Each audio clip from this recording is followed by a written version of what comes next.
నమస్తే, welcome to Leo. నేను మీ జగన్.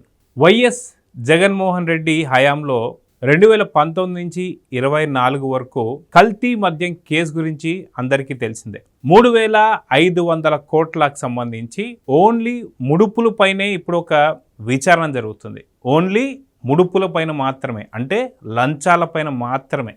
అయితే ఈ 3500కి సంబంధించి ఈడీ దాదాపు 1048 కోట్లు గుర్తించి దాంట్లోంచి 441 కోట్లు ఇప్పటికే జప్తు చేయడం మనందరికీ తెలిసిందే. అయితే ఈ యొక్క ఏపీ లిక్కర్ స్కామ్కి సంబంధించి కంప్లీట్ ఆర్కిటెక్ట్ ఎవరైతే ఉన్నారో, అంటే ఆర్కిటెక్ట్ అనేది నేను కూడా కాదు, సుప్రీంకోర్టే చెప్పింది. రాజ్ కసరెడ్డి ఈ యొక్క ఏపీ లిక్కర్ స్కామ్ సంబంధించి కంప్లీట్గా ఆర్కిటెక్ట్, అంటే డిజైన్ కానీ రూపొందించినటువంటి ఒక కంప్లీట్గా రాజ్ కసరెడ్డి అని చెప్పింది. అయితే రాజ్ కసరెడ్డి దాదాపు 9 నెలల పైగా నేను అరెస్ట్ అయ్యి జైల్లో ఉన్నాను, నన్ను ఖచ్చితంగా విడుదల చేయాలి అని చెప్పి కోరగా, మీ యొక్క తోడల్లుడైనటువంటి యొక్క ముప్పిడి అవినాష్ రెడ్డి, అంటే A7 ఎవరైతే ఉన్నారో ఆయన లొంగిపోతే అప్పుడు ఆలోచిద్దాం, అయినా 9 నెలలు కాదు ఇంకొక 9 నెలలు జైల్లో పెట్టినా సరే తప్పేమీ లేదు, దాదాపు ముడుపులే 3500 కోట్లు కొట్టేశారంటే ఇది చిన్న స్కామ్ కాదని చెప్పి సుప్రీంకోర్టే చెప్పిందంటే ఎంత సీరియస్గా ఈ యొక్క కేసును తీసుకున్నారో మనం చెప్పొచ్చు. అయితే మొత్తానికి ముప్పిడి అవినాష్ రెడ్డి ఎవరైతే ఉన్నారో విదేశాల నుంచి ఇక్కడ సుప్రీంకోర్టు సీరియస్ని అర్థం చేసుకొని తను రావడం, లొంగిపోవడం మనం చూస్తున్నాం. అయితే సోమవారం రోజు, అంటే నిన్న జరిగినటువంటి ఒక సిట్ విచారణకు సంబంధించి ముప్పిడి అవినాష్ రెడ్డి సంచలనమైనటువంటి విషయాలు బయటపెట్టాడు. అయితే ఈ యొక్క సంచలనమైన విషయాలు కూడా ఏంటి అంటే, వాస్తవానికి ముప్పిడి అవినాష్ రెడ్డి A7, అదేవిధంగా తన సోదరుడైనటువంటి ఒక అనిరుద్ధ్ రెడ్డి ఎవరైతే ఉన్నారో వారు తెలంగాణ ప్రాంతంలో వాళ్ళు మద్యం దుకాణాలు ఏవైతే ఉన్నాయో వాటిని మెయింటైన్ చేస్తూ ఉండేవారట. అయితే ఇక్కడ రాజ్ కసరెడ్డి తోడల్లుడు కాబట్టి ఏపీలో మద్యం పాలసీలు మార్చిన తర్వాత టెండర్లు తన ద్వారానే వస్తున్న సంగతి తెలిసి మాకు కూడా అవకాశం ఇస్తే మేము కూడా తీసుకుంటామని చెప్పేసి అన్నప్పుడు, అప్పుడు రాజ్ కసరెడ్డి ఆర్డర్లు ఇస్తానికి సంబంధించి తనని తీసుకున్నారని, అప్పుడు ఆదాన్ డిస్టిలరీస్ ఏవైతే ఉన్నాయో వాటిని పెట్టామని చెప్పేసి ముప్పిడి అవినాష్ రెడ్డి చెప్తున్నాడు.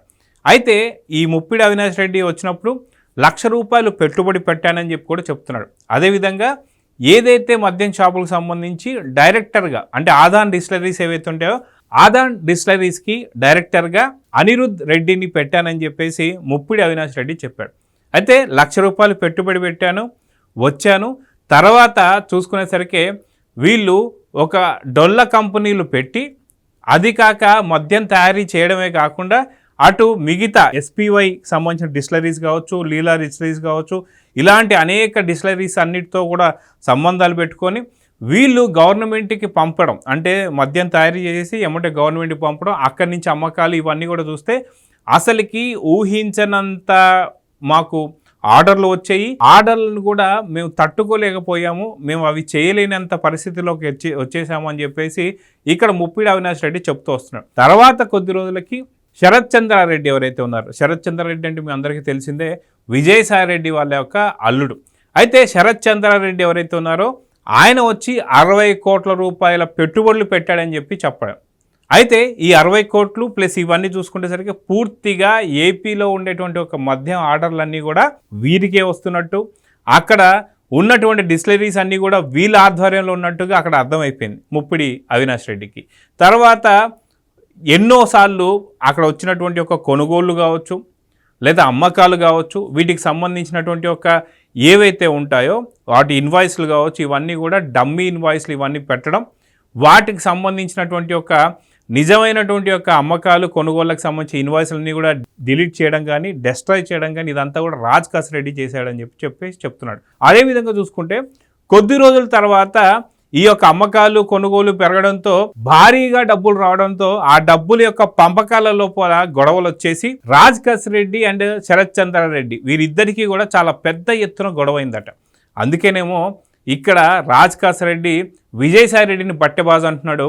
అదేవిధంగా చూసుకుంటే విజయసాయి రెడ్డి వాడే బట్టబాజు అని చెప్పేసి మాట్లాడుతున్నాడు. మొత్తానికి ఇద్దరు బట్టెబాజులు కలిసి ఈ యొక్క ఏపీ లిక్కర్ స్కామ్ ఏదైతే ఉందో ఓన్లీ ముడుపులే 3500 కోట్లు కొట్టేశారు అంటే 100కి 100% పూర్తి మద్యానికి సంబంధించిన కుంభకోణంలో 1,00,000 కోట్లు కూడా దాటేటువంటి ఒక అవకాశాలు ఉన్నాయని చెప్పి చాలా వరకు సమాధానాలు వస్తున్నాయి. అయితే ఈ బాటిల్ తయారీ కావచ్చు, పైన క్యాప్ తయారీ కావచ్చు, మద్యం పోయడం కావచ్చు, మద్యానికి ఎంత ఖర్చు అయిందో ఇవన్నీ కూడా బయటికి తీస్తే చాలా పెద్ద ఎత్తున రాబోతున్న సంగతి మనకందరికీ తెలుస్తుంది. అయితే మొత్తానికి కర్త కర్మ క్రియ అంతా కూడా రాజ్ కసిరెడ్డి అని చెప్పి విజయసాయిరెడ్డి గారు గతంలో చెప్పడం ఏదైతే ఉందో అది అవును నిజమే. రాజ్ కసిరెడ్డియే కంప్లీట్గా సూత్రధారి, కంప్లీట్గా దాన్ని పూర్తి రూపకల్పన కల్పించింది కంప్లీట్గా రాజ్ కసిరెడ్డి అని చెప్పేసి ముప్పిడి అవినాష్ రెడ్డి కూడా చెప్తూ వస్తున్నాడు. అయితే కొన్నాళ్ళకి ఎప్పుడైతే శరత్ చంద్రారెడ్డి కావచ్చు, రాజ్ కసిరెడ్డి కావచ్చు ఈ గొడవల కన్నా ముందు కూడా నన్ను కంప్లీట్గా పట్టించుకోవడం మానేశాడు, కంప్లీట్గా నన్ను ఇదైపోయింది. తర్వాత ఎప్పుడైతే ఏపీ లిక్కర్ స్కామ్ అంటే కూటమి ప్రభుత్వం వచ్చిన తర్వాత ఇక్కడ చాలా పెద్ద ఎత్తున కుంభకోణం జరిగిందని చెప్పేసి అప్పుడు సుప్రీంకోర్టు కూడా విచారణ చాలా పెద్ద ఎత్తున మొదలు పెడుతుండటంతో ఇక్కడ అవినాష్ రెడ్డి ఎవరైతే ఉన్నారో ముప్పిడి అవినాష్ రెడ్డి రాజ్ కసిరెడ్డి తోడల్లుడు. అయితే ఆయన ఏం చేశారు, రాజ్ కసిరెడ్డి లేదు ఇప్పుడు విచారణ చాలా ముమ్మలంగా జరుగుతుంది కాబట్టి నువ్వు ఇక్కడ ఉండకూడదు, విదేశాలకు వెళ్ళిపోమంటేనే నేను వెళ్ళిపోయాను, రాజ్ కసిరెడ్డి చెప్తేనే వెళ్ళిపోయాను అని చెప్తున్నాడు. అదే కాకుండా సుప్రీంకోర్టులో విచారణ చాలా పెద్ద ఎత్తున ముమ్మరంగా జరగడంతో మళ్ళీ తప్పించుకొని తిరగడం కాదు కాబట్టి ఖచ్చితంగా కోర్టు ఆదేశాల మేరకు నేను మళ్ళీ వచ్చి లొంగిపోయానని చెప్తున్నాడు. అయితే ఇక్కడ ఎవరైతే మనీ లాండరింగ్ సంబంధించినటువంటి ఉన్నటువంటి వాళ్ళల్లో కూడా నాకు ఎటువంటి సంబంధం లేదు, ముందుగానే ఇదంతా తెలుసుకొని ఇక్కడ ఏదో పెద్ద ఎత్తున స్కామ్ జరగబోతున్న సంగతి తెలుసుకొని నేను అప్పుడే తొలగిపోయానని చెప్తున్నాడు ముప్పిడి అవినాష్ రెడ్డి. అయితే వాస్తవానికి రాజ్ కసిరెడ్డి ఎవరైతే ఉన్నారో ఇక్కడ విజయసాయిరెడ్డి బట్టేబాజ్ అంటున్నాడు. అదేవిధంగా చూసుకుంటే శరత్ చంద్రారెడ్డి విజయసాయిరెడ్డి వాళ్ళ అల్లుడు లేదు రాజ్ కసిరెడ్డి బట్టేబాజ్ అంటున్నాడు. అదేవిధంగా చూసుకుంటే ఇప్పుడు ముప్పిడి అవినాష్ రెడ్డి A7గా ఉన్నటువంటి ఒక ముప్పిడి అవినాష్ రెడ్డి ఎవరైతే ఉన్నారో A1గా ఉన్నటువంటి ఒక రాజ్ కసిరెడ్డి బట్టేబాజ్ అని మాట్లాడుతున్నాడు. ఇవన్నీ కాదు, అసలుకి రాజ్ కసిరెడ్డి చాలా మంచివాడని చెప్పేసి చెవిరెడ్డి భాస్కర్ రెడ్డి చెప్తున్నాడు. అదేవిధంగా చూసుకుంటే అసలుకి అతను ఎవరో కూడా తెలియదు, అసలు రాజ్ కసిరెడ్డి ఎవరు అని చెప్పేసి జగన్మోహన్ రెడ్డి మాట్లాడుతున్నాడు. కానీ ఐటీ సలహాదారుడిగా జగన్మోహన్ రెడ్డి గారికి 2019-24 దాకా ఉండడం, అదే కాకుండా విజయసాయిరెడ్డి గారు, జగన్మోహన్ రెడ్డి గారు, రాజ్ కసిరెడ్డి ఎప్పుడైతే ఫలితాలు వచ్చిన రోజు కూడా వాళ్ళు ఎంత దగ్గరగా కూర్చున్నారు, ఎంత దగ్గరగా ఉన్నారో మనకు ఒక ఫోటో కూడా మనకు నిరూపిస్తుంది. అదేవిధంగా చూసుకుంటే ఇప్పుడు రాజ్ కసిరెడ్డికి సంబంధించి కంప్లీట్గా అందరూ కూడా తన మీదే నిందలు మోపుతుండడంతో రాజ్ కసిరెడ్డి గతంలోనే ఒకసారి సిట్ ప్రశ్నించిన టైంలో అంతిమ లబ్ధిదారులు ఎవరు అని చెప్పేసి అడిగితే లేదు, అంతిమ లబ్ధిదారు పేరు చెబితే అదే నాకు ఆఖరి రోజు అవుతుందని చెప్పేసి రాజ్ కసిరెడ్డి మాట్లాడాడంటే ఎలా చూడాలి. అదేవిధంగా ముప్పిడి అవినాష్ రెడ్డిని కూడా ఇదే ప్రశ్న అడగ్గా నాకు అంతిమ లబ్ధిదారు ఎవరో తెలీదు, కానీ రాజ్ కసిరెడ్డి కంప్లీట్గా దీనికి సూత్రధారి, కర్త కర్మక్రియ అని చెప్పేసి ఇప్పుడు ముప్పిడి అవినాష్ రెడ్డి కూడా చెప్పాడు. విదేశాలకు డబ్బులు తరలించేటువంటి ఒక క్రమంలో కూడా ఆయన యొక్క పాత్రే ఉందని చెప్పేసి అనడంలో ఇప్పుడు సోదరుడైనటువంటి ఒక ముప్పిడి అవినాష్ రెడ్డి కూడా చెప్పడాన్ని ఎలా చూడాలి.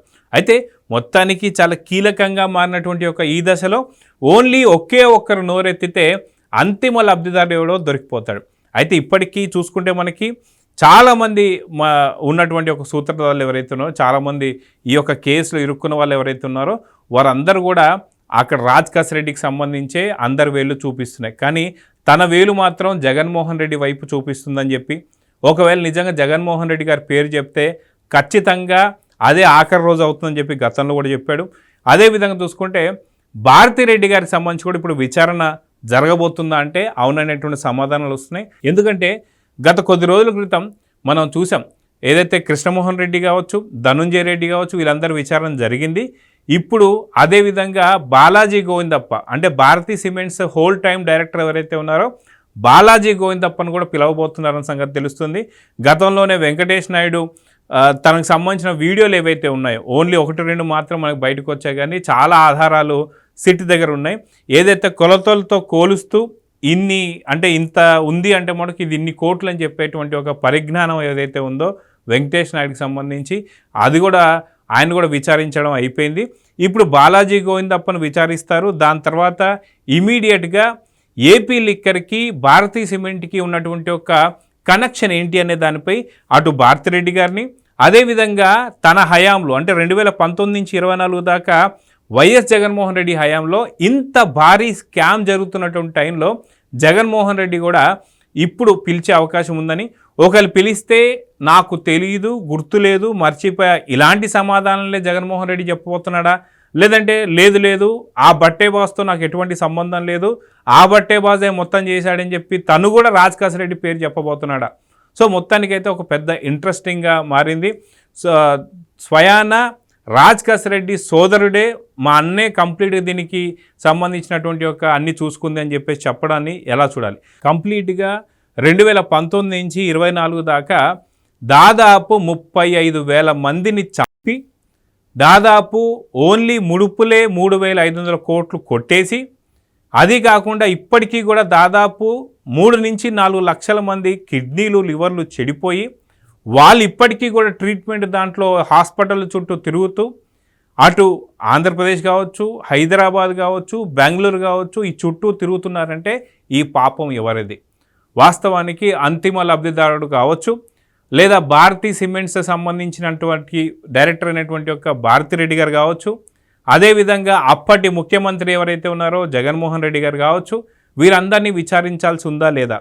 ఎందుకు అంటే ఢిల్లీ లిక్కర్ స్కామ్కి సంబంధించి 150 కోట్ల పాలసీ మార్పు కోసమే ఢిల్లీ సీఎం అయినటువంటి యొక్క అరవింద్ కేజ్రీవాల్ని కావచ్చు, అదేవిధంగా సిసోడియాని కావచ్చు, కవితని కావచ్చు, వీళ్ళందరినీ తీహార్ జైల్లో పెట్టినప్పుడు నిజంగా జగన్మోహన్ రెడ్డిని, అదేవిధంగా భారతిరెడ్డి గారిని, అదేవిధంగా మిగతా వారు ఎవరైతే ఉన్నారో దీనికి సంబంధించి అందరినీ కూడా అరెస్ట్ చేయాల్సిన అవసరం ఉందా లేదా, వాళ్ళపైన ఎలాంటి శిక్షలు అమలు చేస్తే బాగుంటుందనేది కామెంట్స్ రూపంలో తెలియజేయండి. నమస్తే. Please subscribe to Leo news for more videos.